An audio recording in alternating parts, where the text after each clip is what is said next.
Pablo y Timoteo, siervos de Jesucristo, a todos los santos en Jesucristo que están en Filipos, con los obispos y diáconos. Gracia y paz a vosotros, de Dios nuestro Padre y del Señor Jesucristo. Filipenses capítulo 1, del versículo 1 al 2. Pablo dirige esta carta a todos los santos en Jesucristo que están en Filipos. La palabra griega para decir santos es agios, que se refiere a alguien que es apartado, en particular los creyentes que son apartados por Dios para Él mismo. Se piensa con frecuencia que los santos corresponden a una orden superior y especial de cristianos, que llevaron a cabo obras extraordinarias y llegaron a tener una vida sobresaliente.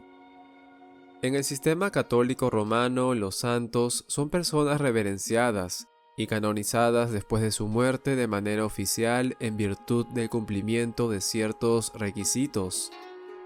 No obstante, las Escrituras establecen con claridad que todos los redimidos, ya sea en el Antiguo Pacto o el Nuevo Pacto, son santos, apartados del pecado para Dios.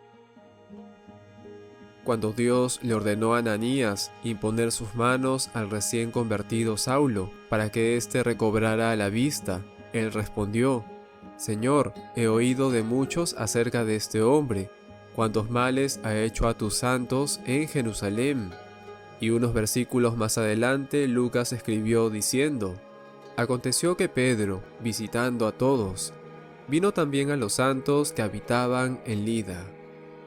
En ambos pasajes es evidente que la palabra santos se refiere a todos los creyentes de esas ciudades.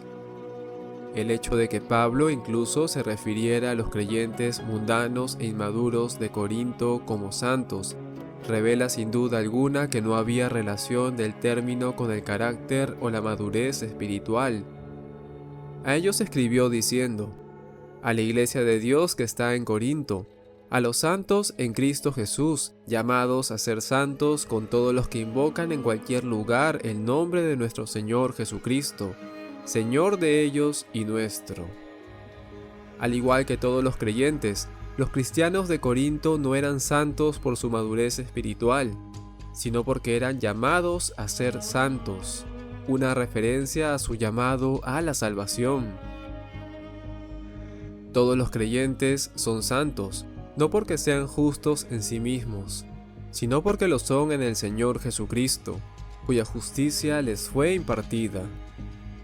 Un budista no alega que está en Buda, ni un musulmán declara que está en Mahoma. Un adepto de la ciencia cristiana no está en Mary Baker Eddy, ni un mormón está en José Smith o Brigham Young. Pueden seguir fielmente las enseñanzas y el ejemplo de esos líderes religiosos, pero no están en ellos. Solo los cristianos pueden decir que están en su Señor, porque han sido hechos uno con Él en espíritu. Pablo dice en Efesios: «Pero Dios, que es rico en misericordia, por su gran amor con que nos amó, aun estando nosotros muertos en pecados, nos dio vida juntamente con Cristo, porque por gracia sois salvos, y juntamente con Él nos resucitó, y asimismo nos hizo sentar en los lugares celestiales con Cristo Jesús».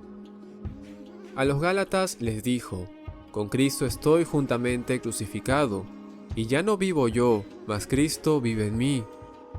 En las cartas de Pablo la frase «en Jesucristo» aparece 50 veces, en Cristo aparece 29 veces, y en el Señor aparece 45 veces. Estar en Jesucristo y ser aceptado por Dios constituye para el creyente la suprema fuente de gozo. Pablo también habla en este versículo acerca de los obispos y los diáconos. Estos tienen el llamado de guiar a la iglesia, como se puede ver claramente en Hechos capítulo 20, versículo 17 y versículo 28, y también en su carta a Tito capítulo 1, versículo 5 y versículo 7. Obispo es otro término para decir anciano, el nombre más conocido del Nuevo Testamento para este cargo. A los ancianos también se les llama pastores y maestros y obispos. Sus notables virtudes se describen en 1 de Timoteo capítulo 3 del versículo 1 al 7 y también en Tito capítulo 1 del versículo 6 al 9. Al hablar del dinero para aliviar el hambre que la iglesia de Antioquía envió por medio de Bernabé y Saulo para los ancianos de Judea, se menciona primero a los obispos o ancianos. Ellos comunican la norma de Cristo en las iglesias locales por medio de la predicación, la enseñanza, el ejemplo de una vida piadosa y el liderazgo guiado por el Espíritu Santo.